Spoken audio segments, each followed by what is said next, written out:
சந்தியா சமையல் ரெடியா? Ready. Okay. Idli, கல் தோசை, தேங்காய் சட்னி, தக்காளி தொக்கு, பீன்ஸ் பொரியல், ரசம், தயிர், வத்தல், சாதம். இன்னைக்கு சிம்பிளா தான் இருக்கு. இன்னைக்கு எங்க வீட்டுல இதுதான் லஞ்ச். எல்லாருமே வாங்க, நம்ம வீட்டுல சாப்பாடு இருக்கு, நம்ம சாப்பிடலாம்.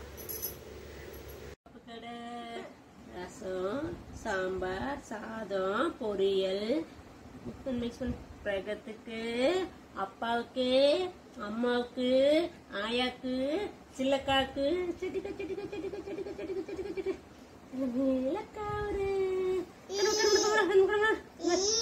நண்டு வருதான், தேலை வருதான், பிரகத்து பல் நண்டு ஒரு கேள் நண்டு ஒரு கேள் காட்ட மாட்டேங்கிறான்.